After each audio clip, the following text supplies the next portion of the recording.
Will the Committee of Supply please come to order? This section of the Committee of Supply will now consider the estimates of the Department of Natural Resources and Northern Development. Does the Honourable Minister have an opening statement? The Honourable Minister of Natural Resources and Northern Development. Yes, I do. Good afternoon, Mr. Chair. It's my pleasure to be here and speak as the Minister of Natural Resources and Northern Development about this exciting new department. This is a great opportunity to speak about how the department's programs will deliver value within this year's budget. I want to state how pleased I am to be the Minister of this new department that serves Manitobans in numerous ways. I would also like to acknowledge the senior staff of my department that are here with me today. We have Elliot Sims, the Deputy Minister, Matt Wiebe, the Executive Financial Officer and Assistant Deputy Minister of the Finance and Shared Services Division, Jana Schott, the Assistant Deputy Minister of the Stewardship and Resource Development Division, Kristen Hayward, the Assistant Deputy Minister responsible for the Wildfire Service and Conservation Officer Service, and my Special Assistant, Colin Robinson. At this time, I would like to acknowledge the hard work and professionalism of all of our departmental staff. I take my role as Minister of the Department most seriously. Our vision is one of a working landscape where people, communities, and nature thrive. This vision reflects my government's commitment to balancing the needs of Manitobans in all ways and working collaboratively with stakeholders from local communities and Indigenous communities to industry. The goal is for the department to take a leadership role in ensuring the long-term sustainability of fish, forests, and wildlife, while at the same time advancing responsible resource development and growing our economy now and in the future. These goals are not mutually exclusive and can be achieved to benefit all of Manitoba. Since becoming the Minister of the Department of Natural Resources and Northern Development, I have been pleased to meet a variety of Manitobans across this great province. Traveling to meet with people in Indigenous communities and rural and northern areas has been critical for me to understand the needs of others in a variety of locations. I've also been meeting with the staff in this new department, and it has been refreshing to see the commitment and dedication of our team members. Listening to Manitobans is something my government and myself as Minister have been doing with great success, and this is something I will continue to do going forward. I am committed to listening to Manitobans and to stakeholder and industry groups to improve the services our department offers. I want to highlight several priority areas of work in our department as a way to frame the opening of our discussion in committee today. The Conservation Officer Service. I want to take an opportunity first to acknowledge the service of our conservation officers. These committed, responsible women and men are responsible for delivering natural resource law enforcement throughout the province. Our officers are located in regional and district offices and work on the landscape across our province, from Churchill to Virden and everywhere in between. They are directly involved in ensuring safety and security in provincial parks, dealing with problem and dangerous wildlife situations, and investigating concerns that are called in or reported by the public. Conservation officers protect Manitoba's natural resources and keep our parks, protected spaces, and remote areas safe for the enjoyment of all. My thanks goes out to our conservation officers for the great work that they do, not only in addressing unsafe hunting practices, but what they do with regard to ensuring that sustainable fishing is occurring and that quotas are managed responsibly. Their work in protecting our natural resources ensures future generations can one day go out and enjoy the same privileges that we do today in beautiful Manitoba. The Manitoba Wildfire Service. Protecting the environment and our natural resources is a key component of our department. Our wildfire service has been busy this year, battling a number of intense wildfires in Manitoba. I'm proud of our firefighting crews and leaders who work so hard all spring and summer protecting Manitobans and property, ensuring we professionally and safely manage these dangerous situations. I'm also proud that this year our government continued last year's increase of 25 seasonal positions to increase resources for the wildfire season. This increase from last year is now solidified in the annual budgets going forward. Our government is committed to the Manitoba Wildfire Service in ensuring personnel are hired, trained, and work cooperatively with other agencies from rural municipalities to Indigenous communities to other provinces. The Canadian Interagency Forest Fire Centre, which is based in Winnipeg, is a cross-Canada organization that ensures provinces work cooperatively together by sharing resources each year where required, depending on where the heavy activity is in the country. I'm very pleased with this show of partnership across jurisdictions. We will continue to review the results of this past year and plan for next year's fire season over the winter. Mineral exploration and development. I would like to speak now about economic development in our mining sector. Manitoba's untapped and underexplored mineral resource, along with its abundant renewable energy, makes the province an excellent jurisdiction for mineral exploration and investment. Our Manitoba Geological Survey branch provides the fundamental public geoscience information to attract mining firms to Manitoba. Our mining, oil, and gas branch provides expertise to ensure permits are reviewed carefully and then approved efficiently. We have developed a permitting office in our Business Development Services unit to ensure we reach optimal levels of efficiency and effectiveness in our work, so we can ensure Manitoba capitalizes on the tremendous opportunities for mineral development, which is so vital in building our northern economy. Forestry and peatlands. Moving to forestry, Manitoba's forest sector provides an opportunity to strengthen our northern and rural economies. In recent years, forest product markets have experienced a major upswing. Existing industry has demonstrated a surge in capital investment, and there's potential for new industry development. The department is actively working with industry and Indigenous nations to build a resilient and inclusive forest sector that is poised for growth. We are working collaboratively with First Nations to increase participation in and share benefits from the forestry sector. Historic memorandums of understanding have been signed with 5 First Nations to date, and we are in discussions with other nations to share timber dues revenue. We are working closely with industry to ensure stability and certainty in wood supply, which is important for continued capital investment. Major initiatives include supporting partnerships and assisting with the navigation of regulatory requirements. Consultation and reconciliation. We have been working with our Indigenous partners to rebuild relationships and increase participation in all natural resource sectors to ensure everyone benefits. Our government is committed to meaningful consultation processes and renewing our relationships with Indigenous peoples based on recognition of rights, respect, cooperation, and partnerships. In closing, there are many ongoing activities and critical priorities for the department. We are committed to building partnerships and continuing our ongoing discussions and consultations with individuals, industry, and Indigenous communities across Manitoba. I'm excited to continue working cooperatively with all stakeholders to fulfill our mandates and priorities. In closing, I want to state again that this is simply a small sampling of our various activities and programs, and I look forward to exploring additional details as we discuss our departmental budget estimates. Thank you. We thank the minister for those comments. Does the critic from the official opposition have an opening statement? The member for Kiiwetinoong.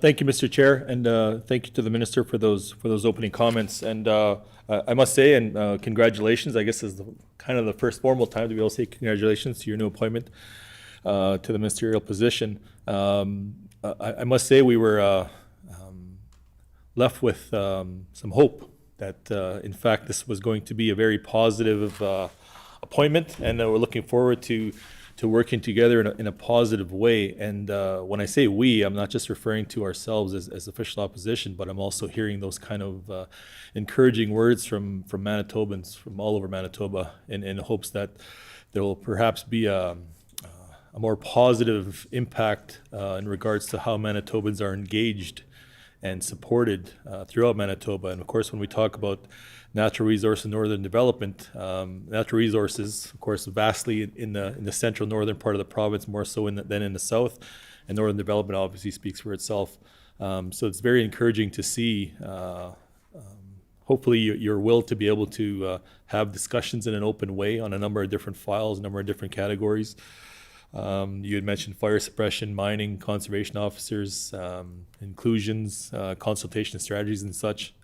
So I hope throughout, not just today, but not just the estimates process, but throughout your term as minister, that in fact that really that open door policy and that willingness to work together with all of stakeholders, rights holders in Manitoba can actually come to fruition, and we can have some meaningful dialogue in how we best encourage, support Manitobans in all different ways, economically, for sure. I firmly believed, and myself, kind of from northern central Manitoba, also really believe that Manitoba is a real have province in regards to the natural resources that we have.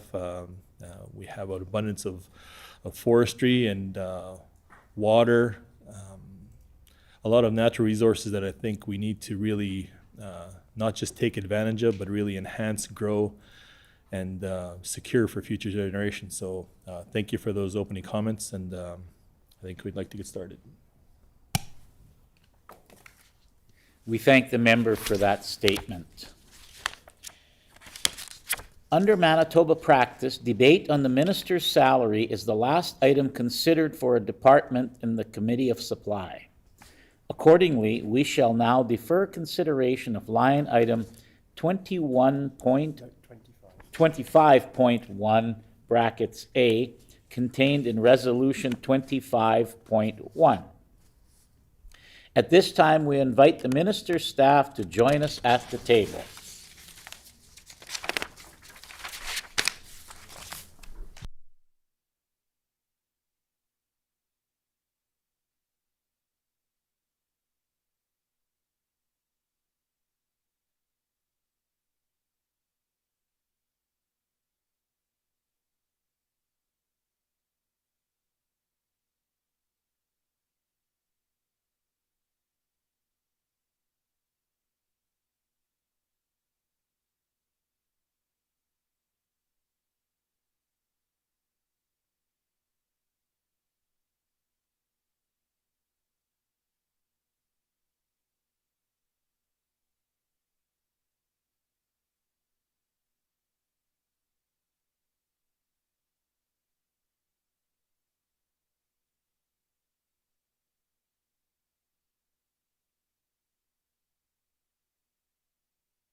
According to our Rule 78, bracket 16, during the consideration of departmental estimates, questioning for each department shall proceed in a global manner, with questions put separately on all resolutions once the official opposition critic indicates that questioning has concluded.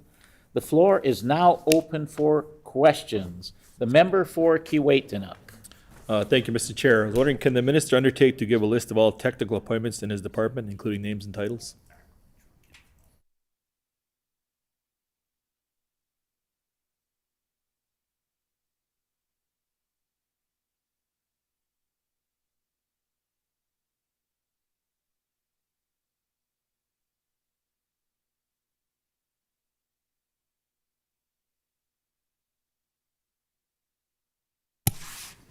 The Honorable Minister of Conservation,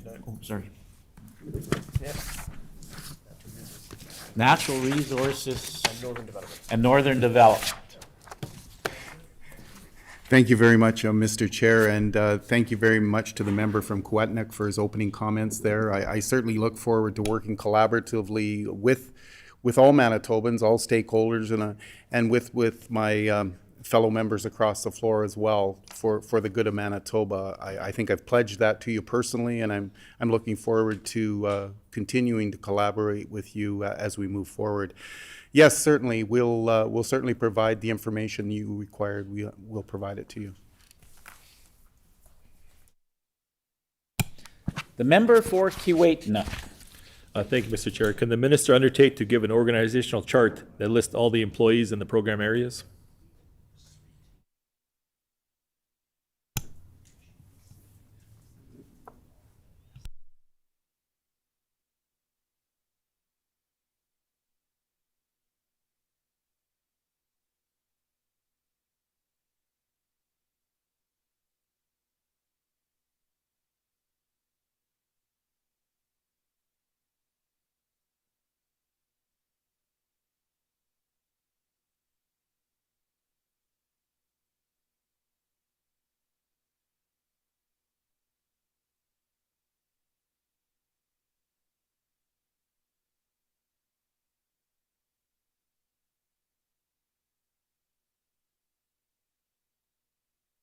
The Honorable Minister. Well, thank you, Mr. Chair. Just direct the members' attention to the supplement to the estimates of expenditure. The org chart is printed within that, so it's full public disclosure. So, and you know, so I think that is that what you're looking for. If that, it's there. Thank you.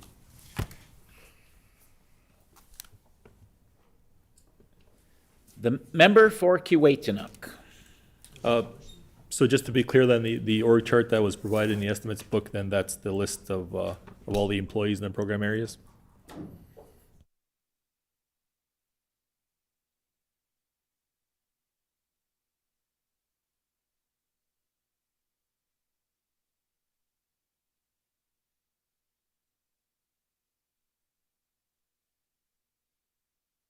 The Honorable Minister. Thank you, Mr. Chair. Well, this organizational chart goes down to the ADM level. There's names listed there. Below that, there's no names listed in the remainder of the department once you get past the ADM level, but you can see all the names here at the ADM level. The member for Kiiwetinoong. Can the minister undertake to get a list of all the current vacancies in the department?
The Honorable Minister.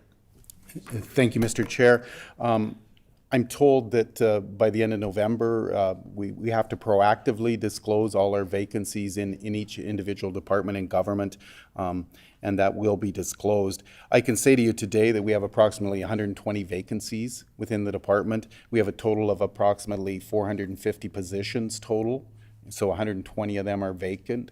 We're certainly trying to fill those positions with good people. We're not intentionally leaving them vacant. We're trying to fill them. We have departments that we greatly need more help in, and we're trying to fill them on a daily basis. So. The member for Kiiwetinoong. So can the minister expand a little bit more on what the efforts are to try and fill the vacancies? Because at 120 out of 450, that's a 25% vacancy rate. Just wondering if the minister can expand on what he means by trying to fill.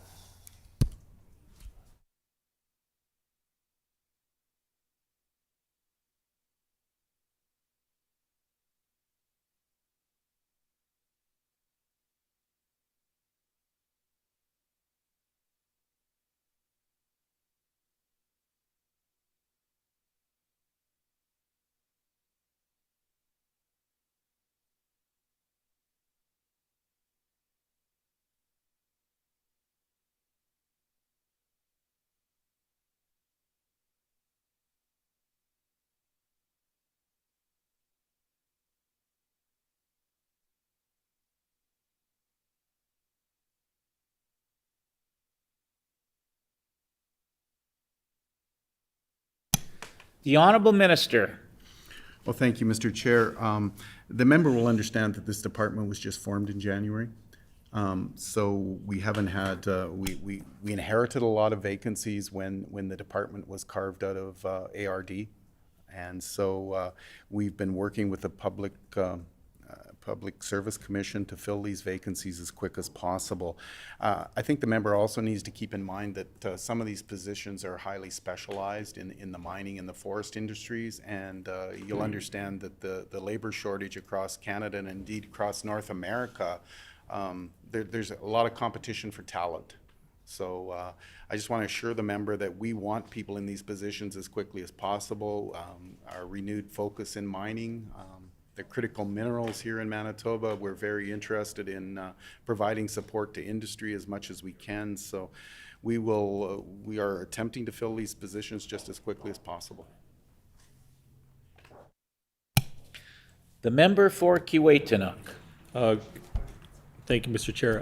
Can the minister then provide a list of exactly what those job titles are of the 120 vacancies?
The Honorable Minister. Thank you, Mr. Chair.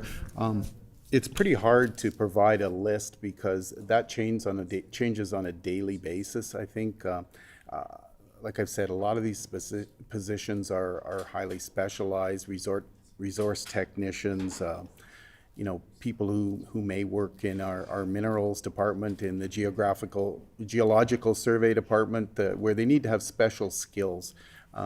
So I don't think it would do any justice to give you a list of positions today and then have that change a week from now.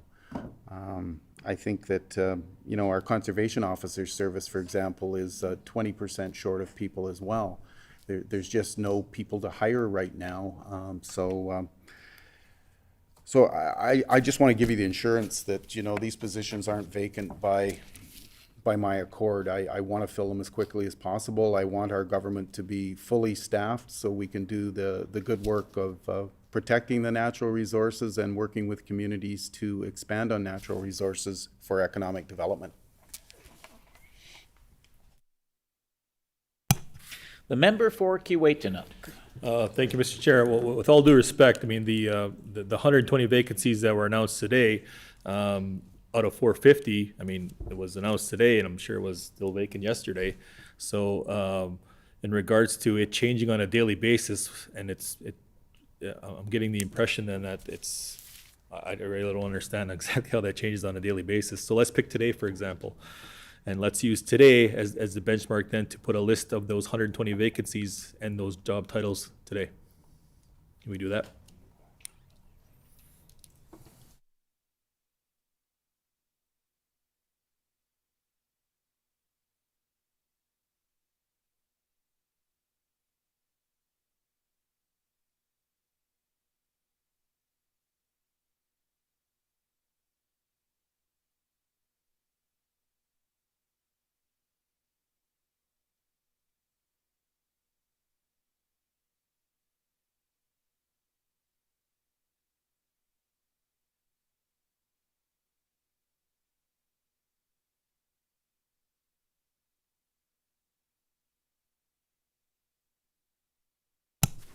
The Honorable Minister.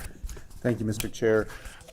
Again, I don't think that giving you exact titles of positions is going to help you at all.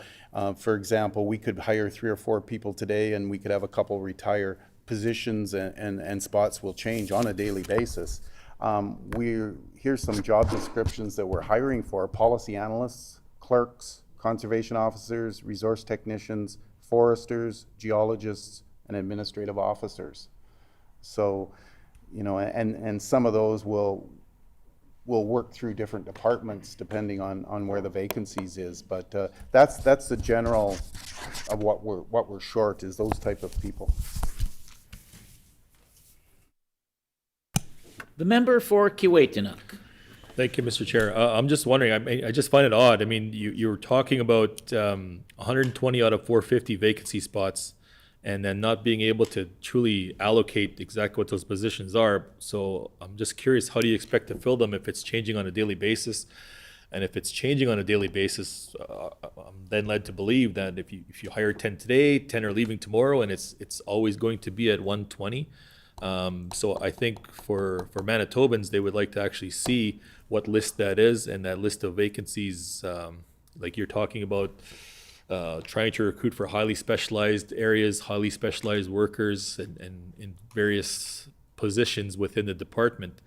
But yet you're talking about it being fluctuating, like as if somebody's being hired today and, you know, they're immediately being, that vacancy is always staying there. So by the discussion that's having here and kind of the argument you're bringing forward is that you almost expect it to constantly remain at 25% at 120 vacancy rate. So I'm just wondering then, again, can you provide the list of those job titles as of today of the 120 vacancies?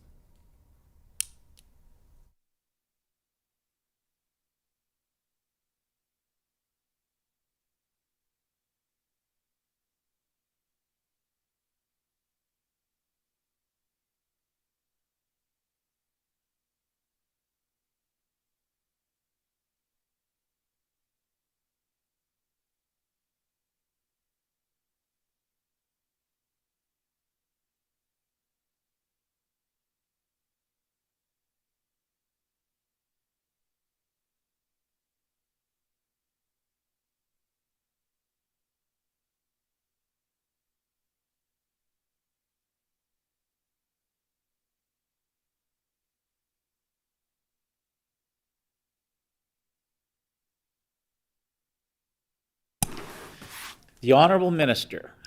Thank you, Mr. Chair. I guess that all the positions we're hiring for are posted on the Manitoba Job Opportunities website. You can certainly go there and see on a daily basis what positions we're hiring for. I'm just committing to you that we have 120 vacancies approximately. I mean, that could be 115 tomorrow. It could be 122. I think that, you know, those jobs, when they come open, are posted. We're trying to fill them as quickly as possible. We need the staff. We need the people in the positions to do the work. The member for Kiiwetinoong. Thank you, Mr. Chair, and thank you for that response. So then can the minister then say, at the vacancy rate of 120, how long has that number fluctuated within the 120 range?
The Honorable Minister. Thank you, Mr. Chair. So I just want to reinforce this department was formed in January. We were giving an allotment of employees, 441 employees at the time. There was a lot of vacancies, high number of vacancies included in that amount that were given to us.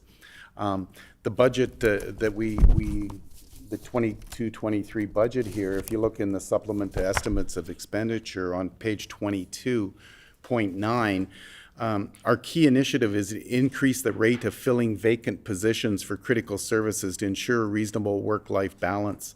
So, I mean, given that the first few months of this department's being in existence, we were still in COVID. It's hard to hire people. People were still staying at home. I'm committing to you that we're hiring employees as quick as we can. For example, we've hired 8 new people in the last little while. We've hired 3 new people in our consultation unit. That's a high priority for us, is to get people in our consultation unit to talk about forestry, to talk about mining with our First Nations partners. So again, our commitment is to fill these positions so we can get the work done that Manitobans want us to do.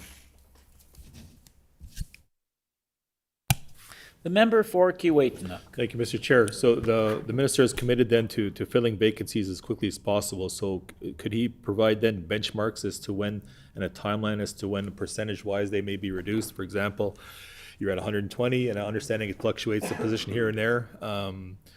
But when will it be down to 100 or 80 or 60, for example? I'm just wondering if the minister can provide benchmarks to be able to see exactly when those are going to be filled.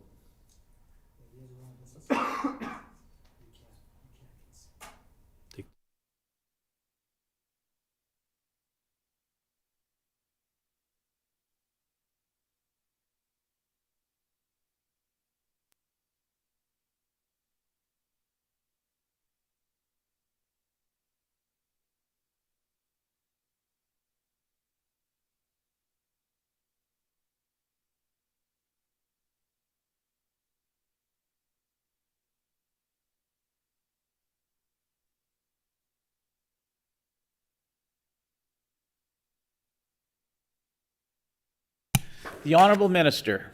Thank you, Mr. Chair. I certainly don't want the member to get the impression that we're not hiring. In the first 5 months of this fiscal year, we've hired 225 people. Now, we still have 120 vacancies, so we've hired 225. I mean, obviously, we've lost some to retirements or moving on to other jobs. It's a competitive industry right now in the mining and forestry industry. There's people looking for employees all over Canada, so we're competing with Canada and sometimes with the US as well. So 225 people we've hired in 5 months, and I'm certainly not prepared to set benchmarks here today. I think that's not good for any of us, but I just want to give you my assurance. We're going to hire people to fill these positions as quick as possible, because we can't get the work done to the way we want to do it without these people. The member for Keewatin. So a little further to that then, has the minister then provided training opportunities, and in particular for northern Manitoba and people living in northern Manitoba, to actually fill these vacancies, and what kind of recruitment and retention strategy for northern Manitobans to fill these positions is he undertaking?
The Honorable Minister.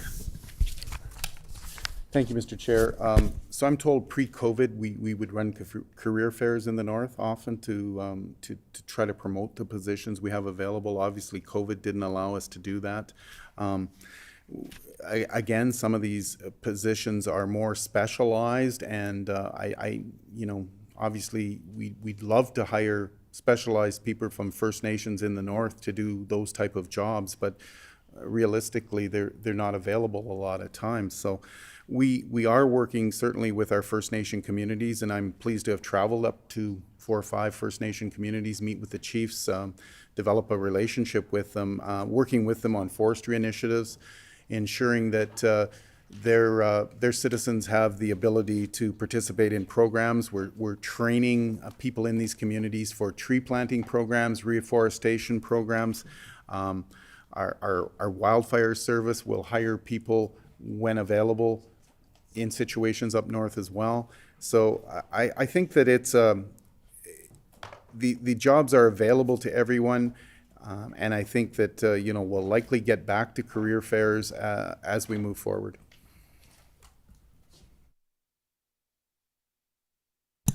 The member for Keewatin. Thank you, Mr. Chair. So again, the minister referred to the vacancy positions, some of the positions, and leading us to believe that most of the positions are actually almost highly specialized positions. So that's why the lack of being able to fill those positions. So with that being said, I think it's very important then that the 120 positions actually be undertaken to provide those job descriptions to us and those job titles to the committee, so that the committee can actually see that those actually are the accurate figures and accurate descriptions as to what the vacancies are. So the other question then, and the minister also referred to being open to everyone. So is it then the minister's assertion then that currently right now, today, the department has 120 job positions posted?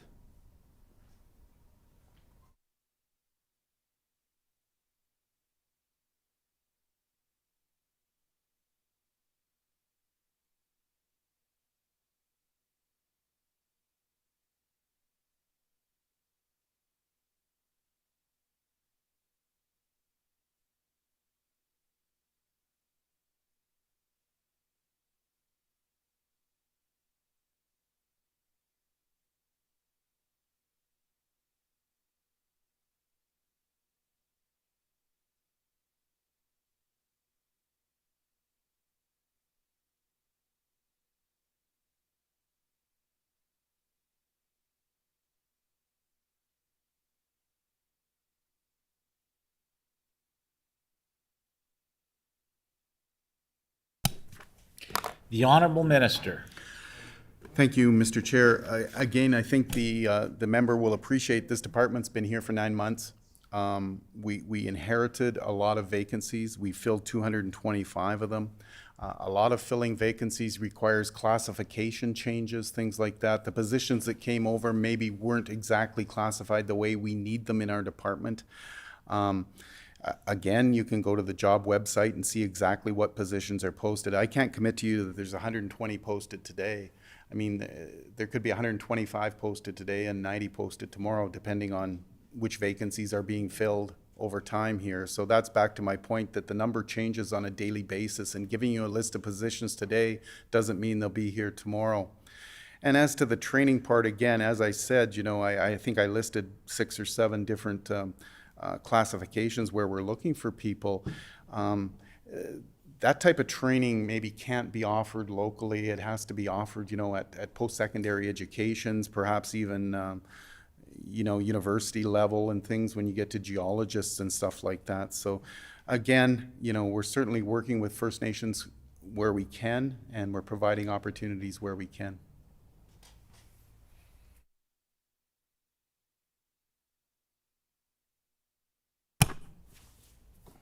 The member for Keewatin.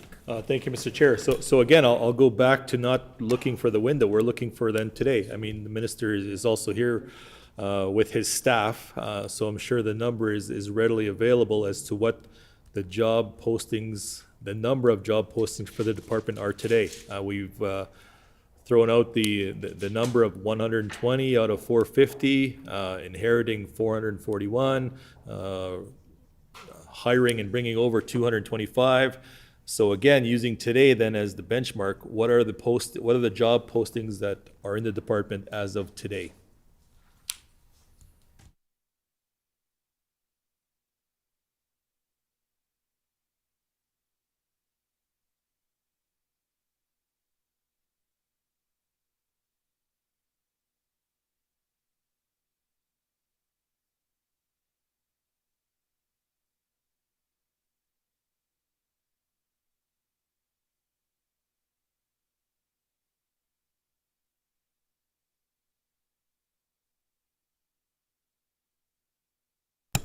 The Honorable Minister. Thank you, Mr. Chair. I certainly want to be very open with the member, and we'll undertake to provide you with a list of open positions as of today at tomorrow's estimates. We'll go to the job site and we'll find the open positions. Like I said before, some are in the process of being reclassified, some are in the process of being posted. So when I say there's 120 vacancies, you may not see 120 on the listing we provide you with tomorrow. I just wanted to go back to Indigenous employment. 26.3% of our department is Indigenous right now as of March 31st, and that's in the supplement book as well. And I think we're pretty proud of that. And you know, as a lot of our activities happen in the north, where there's a high percentage of Indigenous population, having Indigenous people working for us is very, very good. It's good for the First Nations. It's good for us as well. They know the people. They know the land. And, you know, it's certainly, we're big on reconciliation and, you know, getting as large an Indigenous component that wants jobs and can do the jobs is a priority for this department.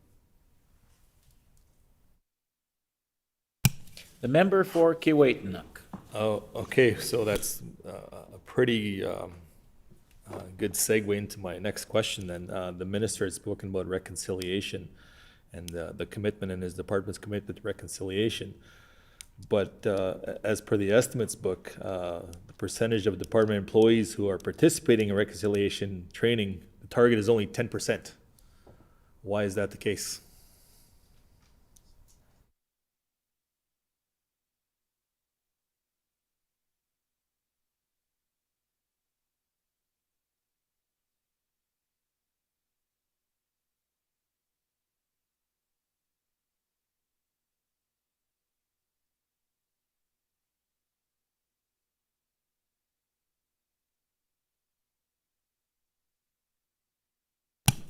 The Honorable Minister. Thank you, Mr. Chair.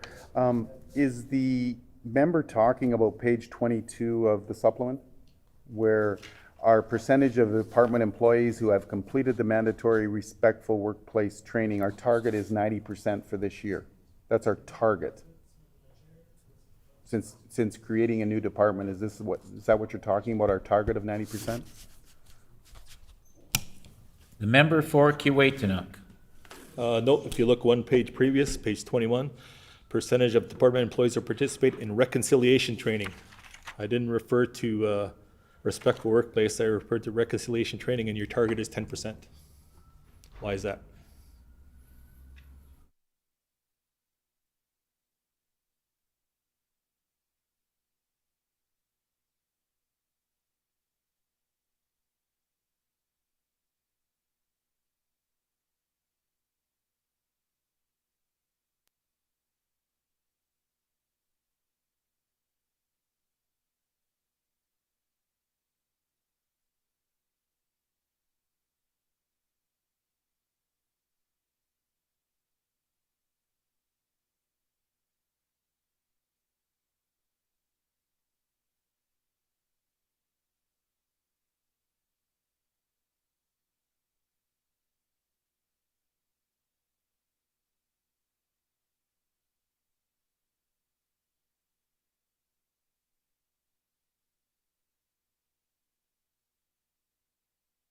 The Honorable Minister. Well, thank you, Mr. Chair.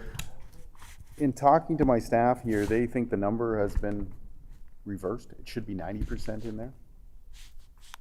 That's the, you know, we pride ourselves in reconciliation. I mean, the large part of our department deals with First Nations on a daily basis. You know, we're certainly a key focus of the department is reconciliation on resources and things like that. So that's the best answer I can give you, is that that target should be 90%, the same as it is for the respectful workplace. The member for Kiiwetinoong. So then the minister's assertion then is that the estimates book is wrong?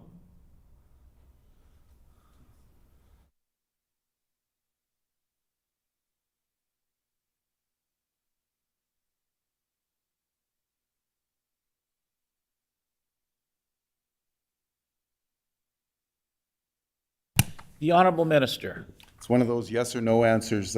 Yes, it's wrong, and we're actively working to go towards that 90% target. The member for Kiiwetinoong. Well, it does beg the question line by line, what else is wrong in the book in terms of the numbers being off then? When you say reversed, so then the percentage of department employees who participate in reconciliation then is supposed to be 90, or is it supposed to be 10, 15, 20? What is the actual number then?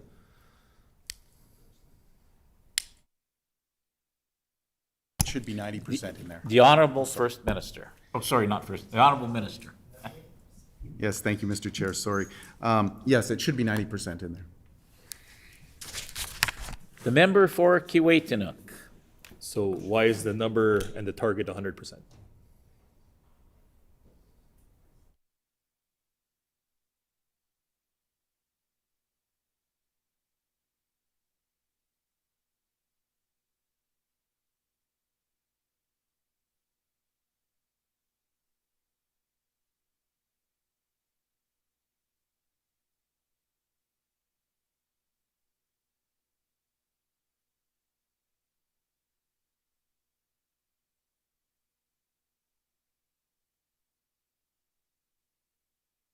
The Honorable Minister.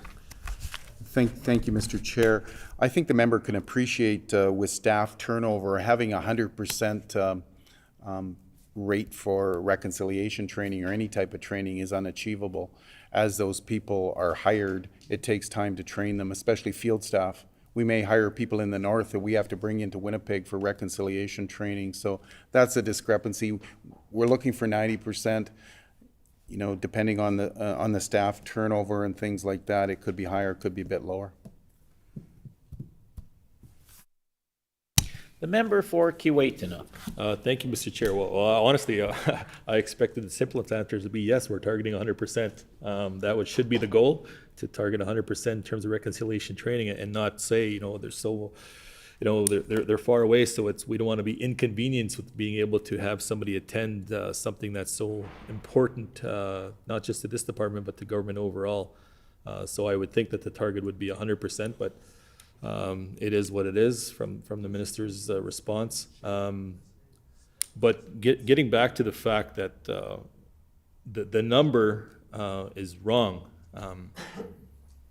is there anything else wrong in the book in terms of numbers and percentages, or has the book been the estimates book and been verified? I assume then that the department, and I mean, albeit being a new department, but that can only be used as an excuse for so far, being able to say that, you know, reconciliation, and the minister referred to how important that is to him and him personally, that was, for lack of a better term, a misprint.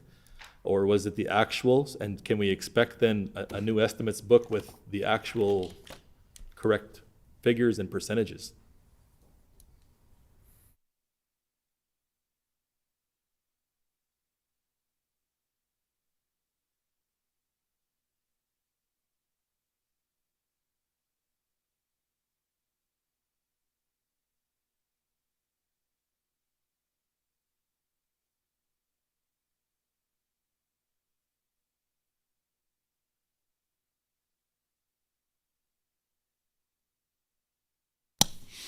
The Honorable Minister. Thank you, Mr. Chair. I just want to reinforce to the member that certainly our target is 100% of reconciliation training. We're just saying it's not feasible because of hirings hiring today, you hire someone today, they don't have reconciliation training, to say you're gonna have 100% is not there. So that's why we're printing 90%. That's the reason. But obviously, our whole of government is committed to reconciliation, and this department works with First Nations. They need to understand the principles of reconciliation. So you have my commitment that we're doing everything we can with staff to ensure they have reconciliation training as quickly as possible. As for the error in the book, we'll see that an error page gets issued correcting this incident. You can appreciate this is a new department. I wasn't the minister when this book was issued. I'm only going by what my staff tells me now, and I have full confidence in my staff that, and I think, I would hope that you have full confidence that we're proceeding with reconciliation with all our staff as quickly as possible.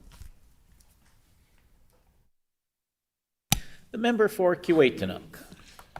So understanding then the changeover and the kind of the response given by the minister is, in fact, it's just a matter of timing in terms of being able to actually have everybody participate in some type of reconciliation training for whatever position they may be. So then is it the goal of the minister then to have reconciliation training be a mandatory part of employment within its department?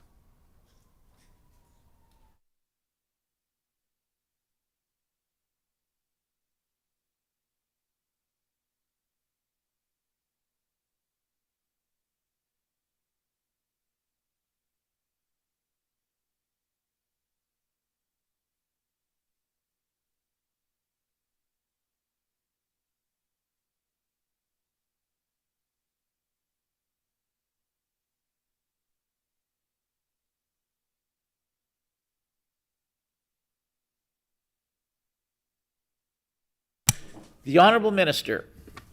Thank you, Mr. Chair. So the member will understand that HR policies are set by the Public Service Commission, and as a department, we'll follow them. I think Minister Halwar's department will be coming up here in estimates. I think you could ask him that question about reconciliation training and how mandatory it is and things like that. I'm committing to you that our department ensures our employees receive reconciliation training as quickly as possible. The member for Kiiwetinoong.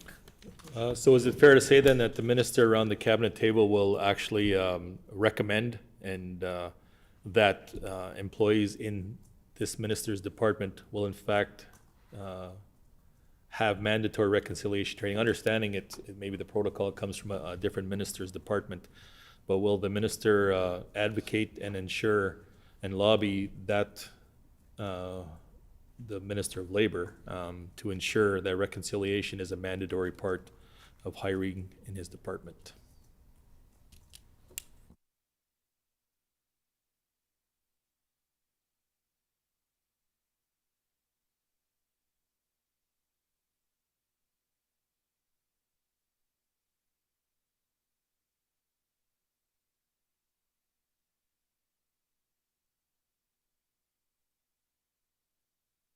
The Honourable Minister.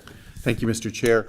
I think I've impressed upon the minister that, or the member, sorry, that reconciliation is a key priority of mine. It's been that since I was appointed minister in June, and I will continue to advocate for reconciliation training within my department. I think that you know, as far as recommending at cabinet or anything like that, I mean, I think that's something that I think you need to address that with Minister Halwar moving forward as for reconciliation in other departments. But this department deals with a lot of First Nation issues and a lot of Indigenous peoples, and you have my commitment and our department's commitment that we will ensure our employees receive reconciliation training so they can do their job to the best of their ability. The member for Kiiwetinoong. Thank you, Mr. Chair. Has the minister received a mandate letter from the Premier?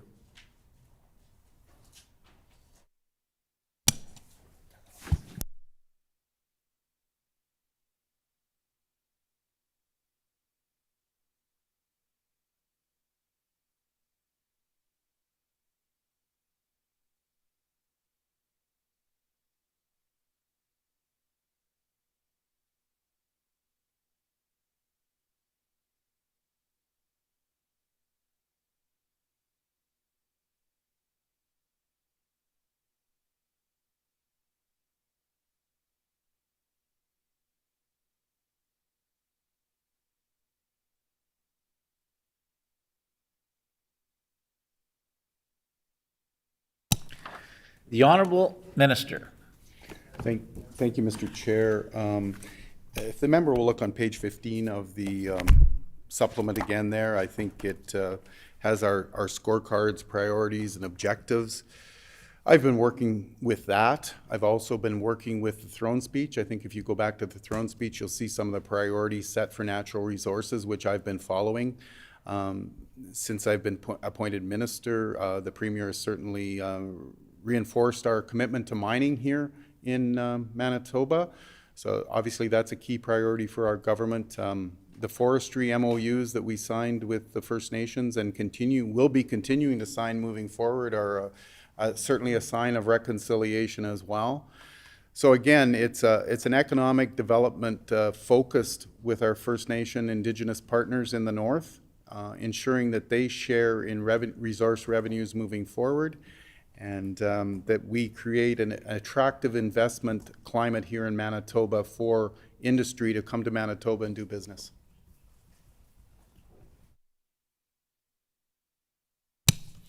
The member for Kiiwetinoong. So has the minister again received a mandate letter from the Premier?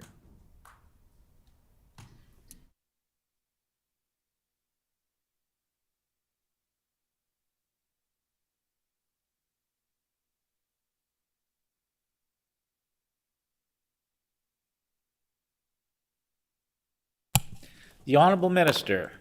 Thank you, Mr. Chair. Well, obviously, I meet with the Premier, and when I was first appointed minister, I met with the Premier, and we talked about priorities, her priorities, and she obviously wanted to know what my priorities were, and I think they align. And moving forward, I've used this department strategy map, the balanced scorecard here, together with our announcements since then in terms of mining and forestry. So I have a roadmap. I know where this department needs to go, and I look forward to continuing working with my staff to do good things for this department and Manitobans in general. The member for Kiiwetinoong. Thank you, Mr. Chair. So then I assume that then to be a no, that you did not actually receive a mandate letter from the Premier. I've asked that a couple times now, and it's pretty much a simple yes or no. And it's clear that it's then a no. I'm just wondering if you've had any discussions prior to accepting this department's, the minister role in this department. Did you have any direction or any communication with the former minister, Scott Fielding?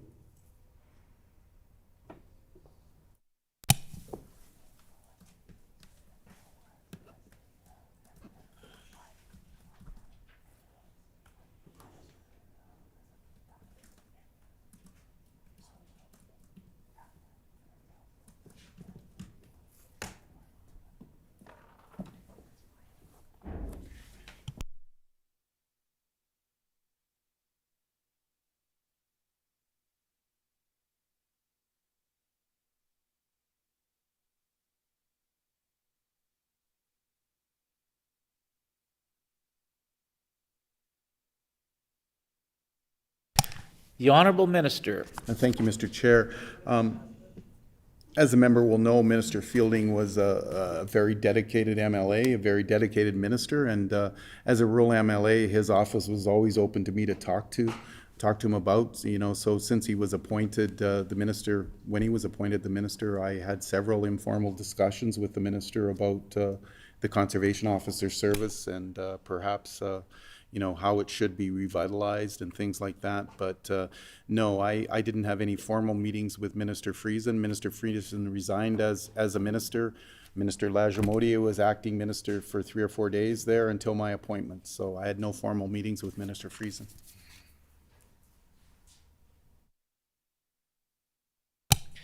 Member for Kiiwetinoong. So then I'm a little confused, but I guess I get who you're referring to. So then to be clear, then since you've taken over your role and been appointed minister, you've had no communication with Scott Fielding on this file?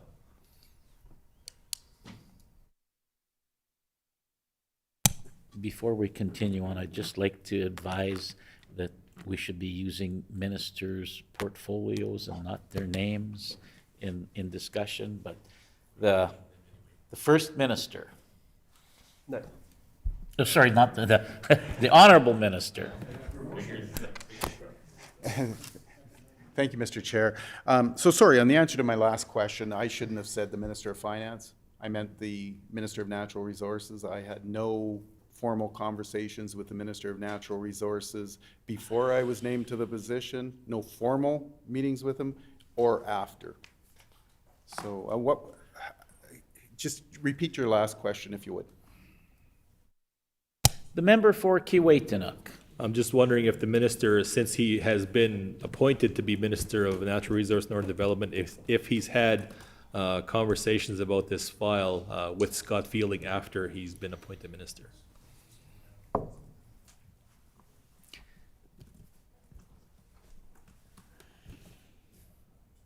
The Honorable Minister. Thank you, Mr. Chair. No, I haven't had any meetings with the former minister.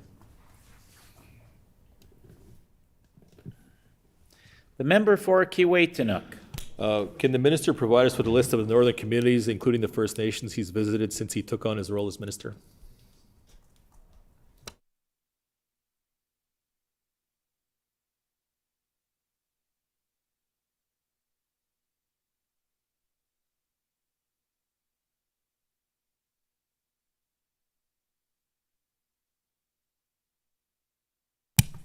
The Honorable Minister of Natural Resources and Northern Development.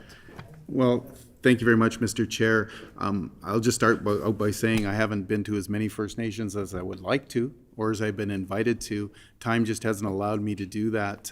As you can appreciate, becoming a new minister in June, I certainly had a lot of briefings and things like that. It was like drinking through a fire hose for a few weeks there, trying to get briefed up on all the departments and things. And I have had the opportunity to travel north, and if the member really is interested, I could provide him with a list of all the First Nations. But, you know, I've been up to Norway House. I've met with Chief Anderson up at Norway House, had an excellent tour of the community. There's other First Nations up there I've met with. I've been up there to sign agreements with forestry. I've met with First Nations at the mining conference in Toronto, at the PDAC mining conference there. I've had a day full of meetings with First Nations people there. I've had First Nations chiefs and their representatives into my office for meetings. So and we can provide you with a list of the First Nations, but, you know, there's a number of them I've met with personally. There's some I've talked to on the telephone, and there's some I've met at a conference, so. The member for Kiiwetinoong. Yes, so to be clear, yes, I am interested in the actual list that you have for the northern communities and First Nation communities that you visited. So can the minister provide us with that, please?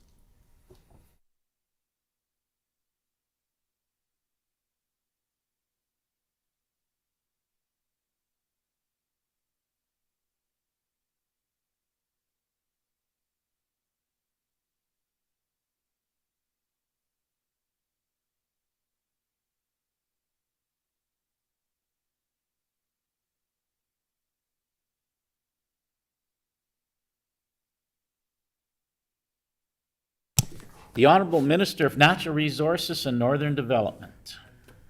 Well, thank you, Mr. Chair. As I said, you know, I certainly want to visit all the First Nations that are involved in forestry and mining moving forward, and indeed any First Nation in the north, because you know, my portfolio is Northern Development as well as natural resources. So I'm concerned about the economic welfare of all the First Nations in the north, and I love hearing from leadership, talking to them, hearing what their concerns are, and how us as a government might be able to help. You know, I've met with First Nations in Western Manitoba, West Central Manitoba, Northern Manitoba. Like I say, there's many more I want to go to. There's many invitations sitting on my desk, but legislative duties, you know, prevent you from going as much as you want to travel. I think that's a great thing about this portfolio is you represent a vast amount of Manitoba, and everybody wants to talk to you, wants to visit with you, and you know, it never fails. You talk to someone and they say, well, come up and visit me. And, you know, I've pledged to visit as many First Nations as I can. I mean, time is the only constraint. So going forward, I endeavor to visit all the First Nations in the north.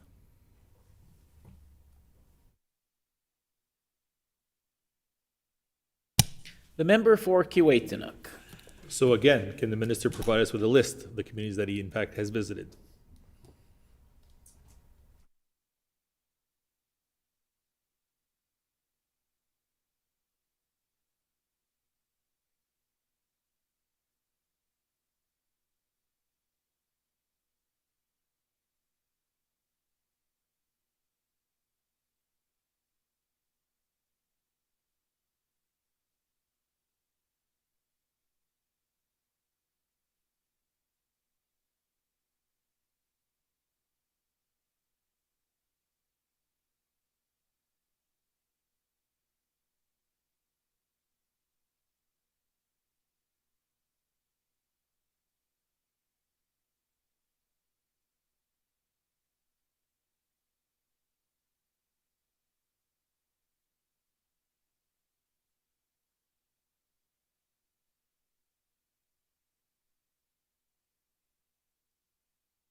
The Honorable Minister.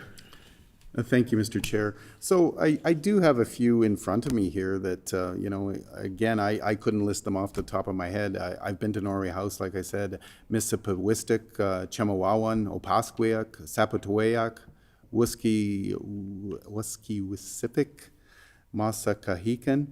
I've been to Kisikowenan in western Manitoba. I've been to I've talked to Mantosippi. I've been invited to go up there, Red Sucker Lake. There's a number of them. And again, there's other ones I've met with that I just can't recall the names for right now. Grand Rapids, I've been there as well. So. The member for Kiiwetinoong. Thank you, Mr. Chair. So can the minister then undertake to provide us with that list?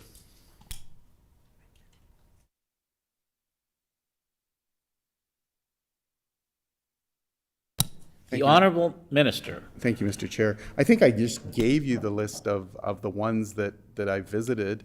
And again, there's been several I've met with, either in my office here or at the Prospector and Developers Mining Conference in Toronto. We had a day-long meeting with a number of First Nations there as well. So I've endeavored to give you all the names of the ones I've met with. I know there's likely just as many again that I haven't met with, but I will meet with them moving forward. The member for Kiiwetinoong. Thank you, Mr. Chair. Well, we're taking an awful long time on a pretty simple question. Then again, so the minister then is saying you mentioned the ones already. So is that the all-inclusive list, or are you willing to provide the committee and undertake to provide the committee with the list of all the communities that you have visited?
The Honorable Minister.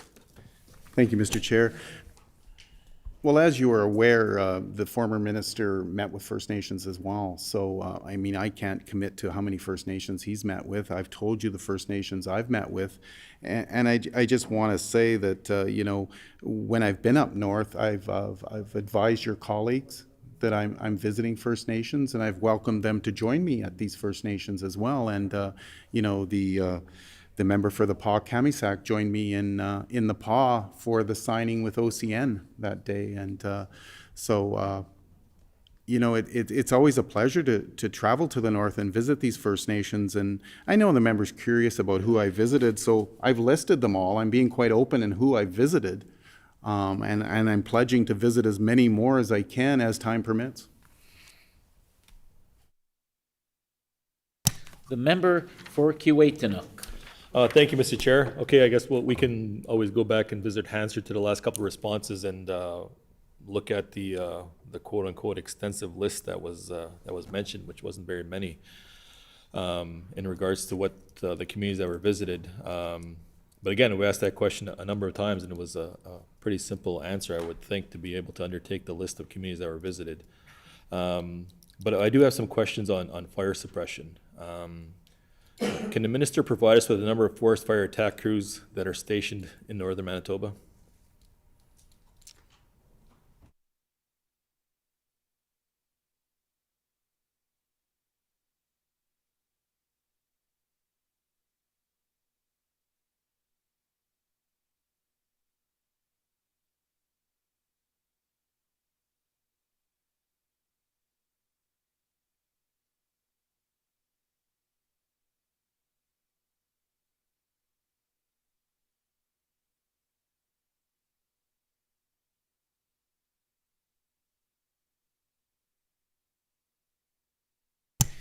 The Honorable Minister. Thank you, Mr. Chair. Does the member mean how many crews we have at the present time or during the active fire season? The member for Kiiwetinoong.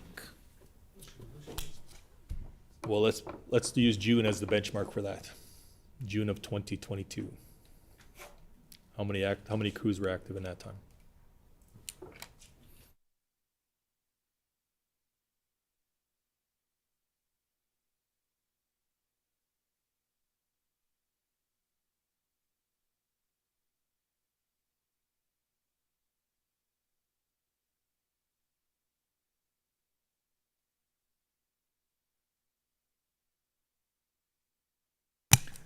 The Honorable Minister. Thank you, Mr. Chair. I just want to say I'm very proud of our wildfire service. We have a very highly trained service, and you know, they're ready to respond at a moment's notice in northern Manitoba or across Canada if they're called on by their counterparts.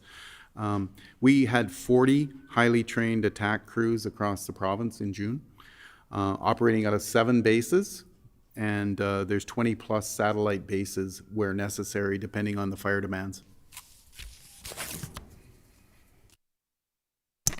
The member for Kiiwetinoong. Is that 40 times a crew of 4 or a crew of 5?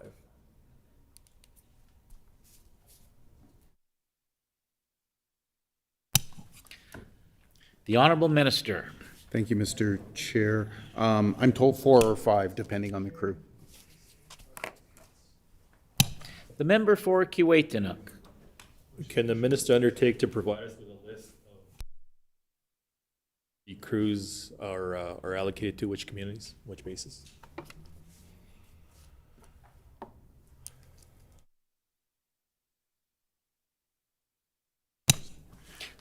While they're Honorable Minister. Sorry, thank you, Mr. Chair. So while they're compiling that list, I'd just like to say that, you know, I had the opportunity to visit the base in the PAW this summer, and also had the opportunity to go up to Cold Lake Sheridan base there, and then go up to Puckatawagan to see the cleanup of the fire there, I guess, the aftermath after the fire. And again, I just want to reinforce the dedication of those crews and how proud they are to be a wildlife firefighter. So it depends on the fire, their mobile state.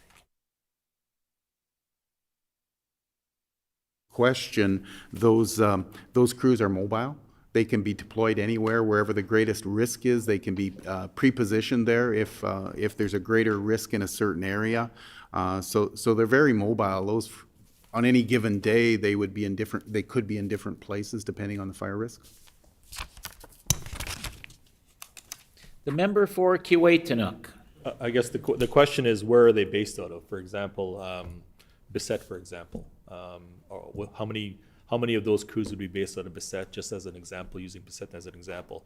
So understandably, if the fire activity is greater in a greater area, they are mobile, I mean, we fully understand that, but in normal times, where would their quote-unquote home base be for whatever crews they may be? So if they're 40 crews, how many crews are based out of, and what they would call a home base, I guess?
The Honorable Minister. Thank you, Mr. Chair. I'm just wondering, maybe we could move on to another question. Our staff's trying to get that exact answer for the Bassett location for you. Well, you know, if you want to ask that question further on, if you want to move on now rather than just waste time here. The member for Kiewit. And I was just using Bassett as an example. I'm just looking to see which bases have which crews, for example. And I just use Bassett as an example because that's just in my backyard. So I use that as an example, just see which crews are based in, whether it be in Nepal, whether it be in Bassett, whether it be in down south, just which crews are allocated to which base in quote unquote normal times. I mean, if there was an active fire that required additional resource to be allocated within the province, not during that time, just a matter of which bases have which. So if we can undertake that to receive that list at some point.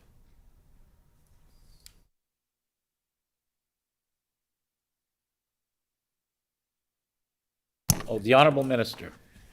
Thank you, Mr. Chair. Yes, we'll endeavor to get that information for you. The member for Kiewit. So the number of 40 was mentioned over 7 bases, 40, and I guess it fluctuated between a 5-person crew versus a 4-person crew. I'm just wondering, the number 40 then with crews and the overall net persons that would be there, what is that in comparison to last year? Is that a net increase in people, or is that a net loss?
Minister of Natural Resources and Northern Development.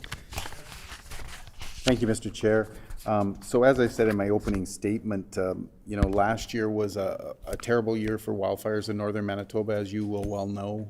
We added 25 new positions last year to the service, so that's approximately 5 to 6 crews. We maintained those 25 positions this year. So again, that's our commitment to the north, to the wildfire service, is that we have crews ready and on standby should the need arise. The member for Kiewit. I'm just wondering, I'm looking for clarification, and when the minister refers to last year, are you referring to the last year fire season, meaning this past summer, or the previous year? Minister of Natural Resources and Northern Development. Thank you, Mr. Chair. No, the previous year, the spring, summer, fall of 2021. We added 25 positions there, and we maintained those positions in this year's budget, so for the 22 fire season. Member for Kiewit. So are there any vacancies within that? So then the number then is 40 crews times 5, potentially 200 or potentially 160 to 200, depending on 4 to 5 member crews. So is there any vacancies in those positions right now?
Minister of Natural Resources and Northern Development.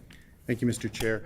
So I've already said that, we have 40 crews, so the member agrees 160 to 200 firefighters, somewhere in that range, depending on the complement of the crew.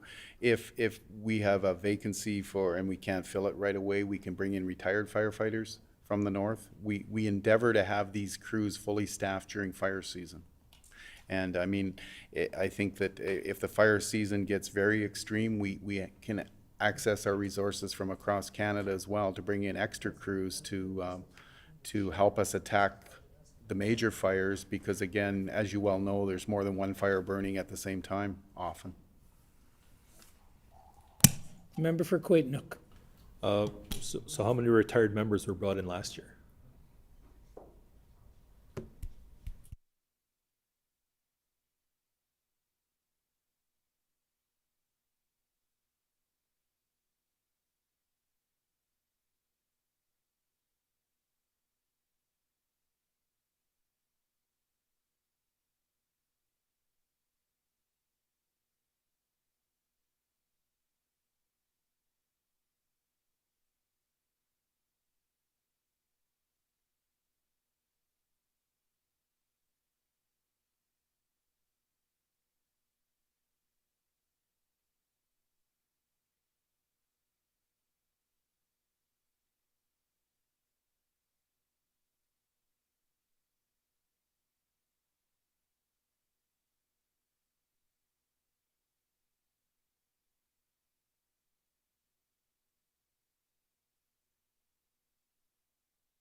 The Honourable Minister. Thank you, Mr. Chair. I think the member will appreciate that our wildfire service is a dedicated bunch. We start each spring with 40 crews. We don't intend to have vacancies during the summer. It happens from time to time. We'll bring in a retired person if necessary. They might be in for a week. There's various, and in various places as well. So I don't think it's fair to say how many retired firefighters we brought in last year. I think we're a forward-looking department. We're looking at estimates moving forward here. We're committing to have a fully staffed wildfire crew with 40 crews based in those 5 bases across the province. And we're fully equipped to battle fires in Manitoba, but should the labor shortage arise for whatever reason, or the number of fires increase, that's why we have partnerships with other provinces, so we can share resources with them. The member for Kiiwetinoong. Thank you, Mr. Chair. Well, first and foremost, I mean, we shouldn't be looking to out of province to be able to bring in any kind of workers to assist. We should be able to, first and foremost, look at Manitobans to be able to do that. When it comes to it, and it's not specific to the minister's department by any means, there's always a challenge with recruitment and retention for northern communities, whether it be in healthcare, education, and in this case, the fire service. And knowing also personally a lot of people that are in this line of work. Does the minister actively have any strategy to recruit and retain out of the local communities for the fire service in the local area?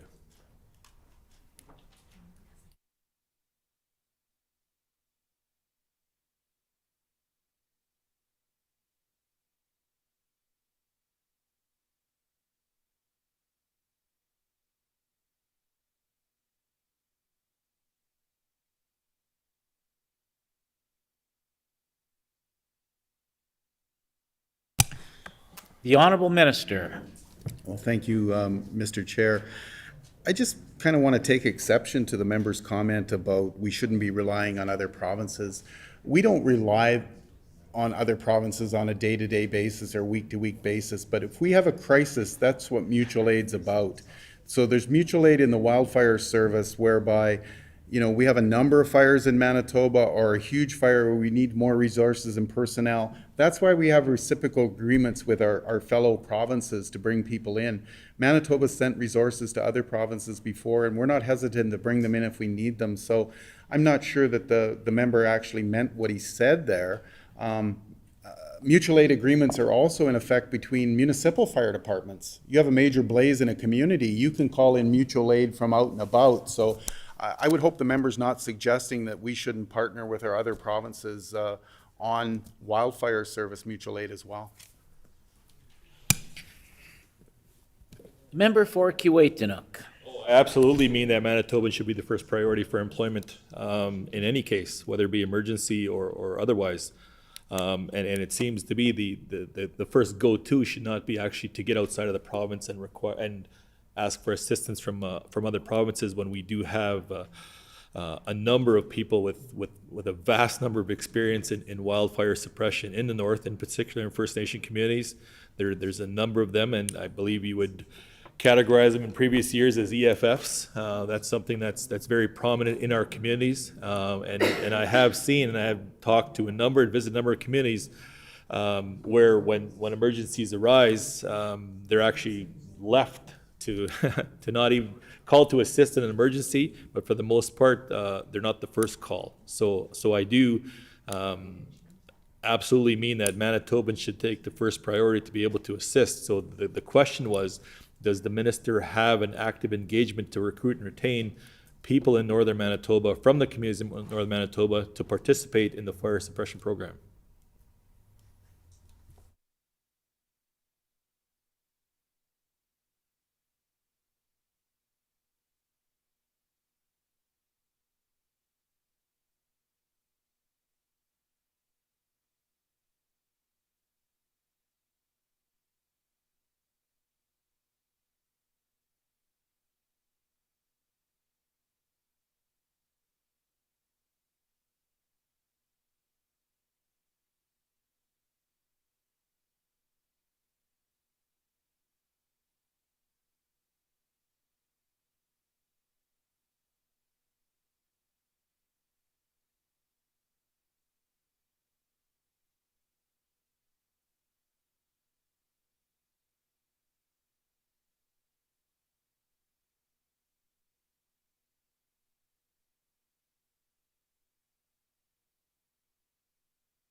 The Honorable Minister.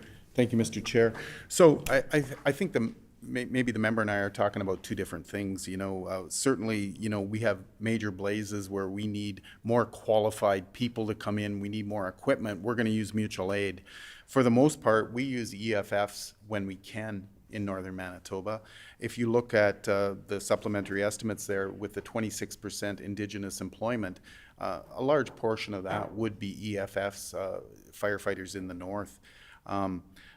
So, I mean, I think that recruiting's always a challenge, but where possible, we do use those people. We've increased wages to try to attract more people to the job as well.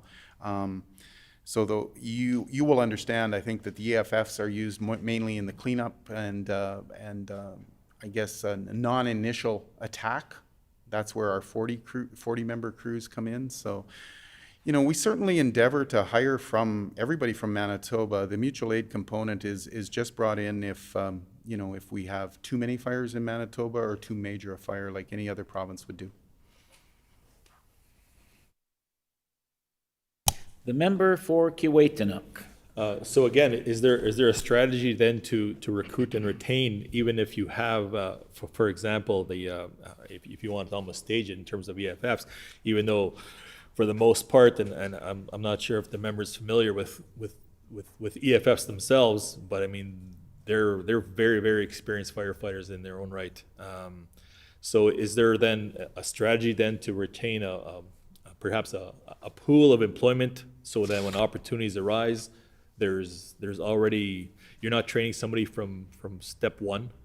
So is there a recruitment strategy to actually have at the ready when vacancies occur so that there is a pool of local? And when I say local, I mean in northern communities, surrounding communities, whether or not they be in and around where the bases are located. But is there a strategy then to recruit and retain from a pool within the communities to move them into initial attack?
The Honorable Minister.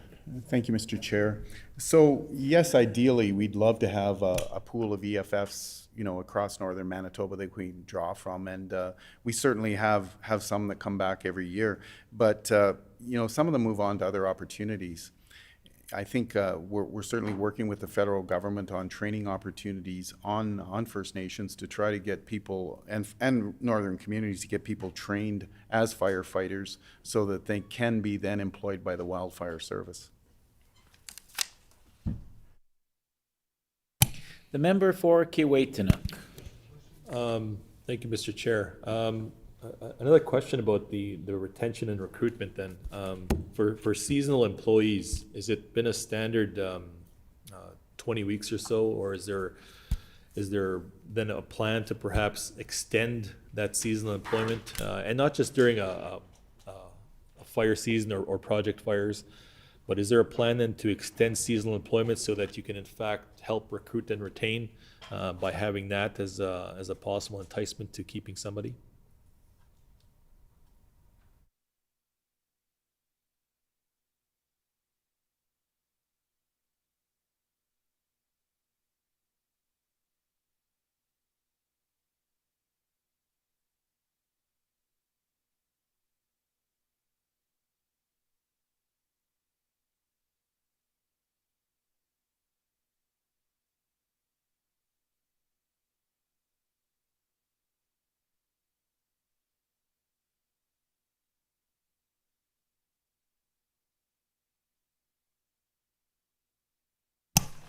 The Honorable Minister.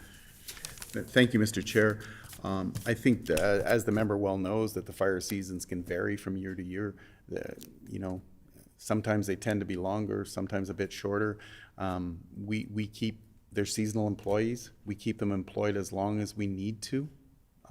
So that's you know, they're certainly appreciated for the time that they're there, and they understand when they're hired, they're seasonal employees. And, you know, some years the fire season might drag on by 4 to 6 weeks, but other years it might be done in the 20 weeks, as you allude to. The member for Kiewitinook. I guess that was the question that I had, is being able to extend that, and albeit, I mean, some are looking forward to that time off when their term may expire, but at the same time, perhaps it's just not worth it for them to be able to hold out to work for that, you know, 4 to 5 months or 6 months or 7 months if it gets extended to be that far. So just wondering about then a strategy to increase that, and is the minister open then to increasing those terms? And we talk about a 1 in 100 years event when it comes time to forest fires, and we seem to be having those every couple of years now, so it's almost becoming the norm and not the exception. So again, is the minister then open to the issue of perhaps extending that seasonal employment on a permanent basis, whether it be by an additional 4 weeks or additional 6 to 8 weeks? Is that something that the minister would look at to be proactive in regards to a recruitment and retention strategy?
The Honorable Minister.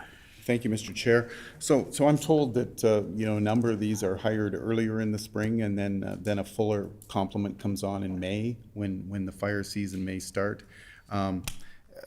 We keep these people in place as long as necessary. Their contracts can be extended by 2 weeks, 4 weeks, depending on weather conditions. Obviously, there's no point in, you know, there's seasonal positions. There's no point in keeping these people on when there's snow on the ground. So, you know, as far as the wildfire service goes, per se, you know, they're on a contract basis for a certain amount of time, and they have the potential to be extended. We've also found that some don't want the extensions when they get into the fall. They may have winter employment that they move on to, so it's not one situation fits all as well. The member for Kiewitinook.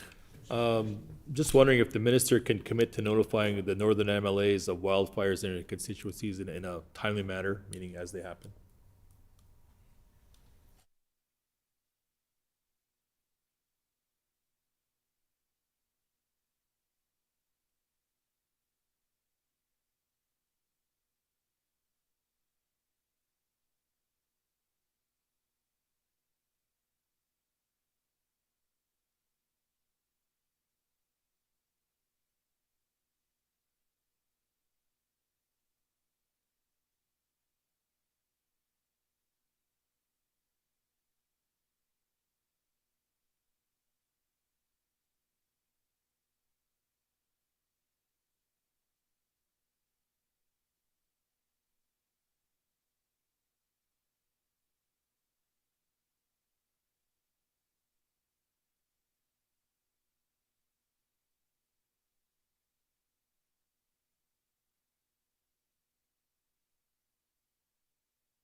The Honorable Minister. Thank you, Mr. Chair. Yes, certainly, like this year, I did reach out to your colleague from Flin Flon on a couple fires. He called me on a couple, and then I touched base with him moving forward on how they were progressing. I think you're likely talking the moderate to major fires. There's hundreds of fires in a year. Often they're burning in remote areas with no interest to anybody. Some of those fires we let burn. So I guess you're talking about moderate to major fires that maybe might affect, structures or people or things like that. I'll commit to letting one of your northern members know, and you could fan that out. We also have a website that you can check, but granted, you're gonna have to check it to see where the fires are and what the situation is, so. But as the minister, I have no problem committing to giving you a call when I'm alerted to a major fire that's going to threaten a community.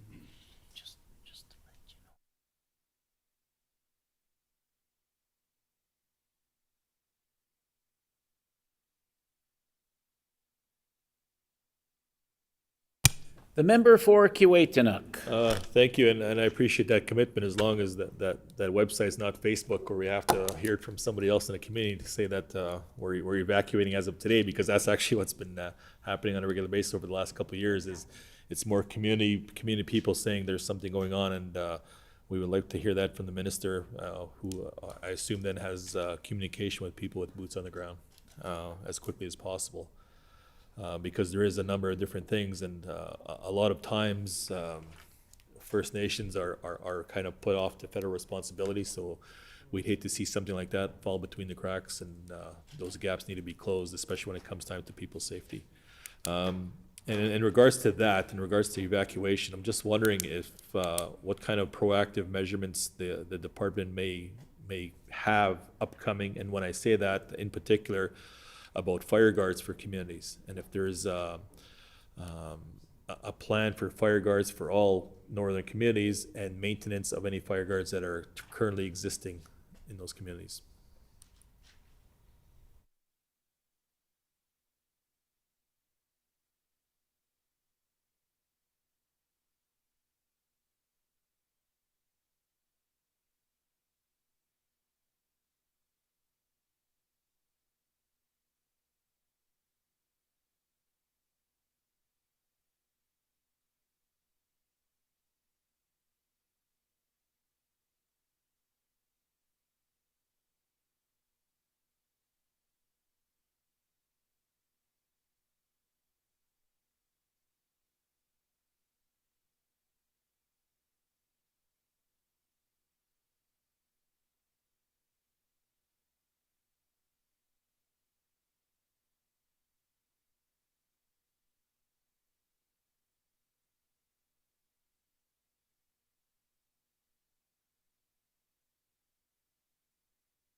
The Honorable Minister.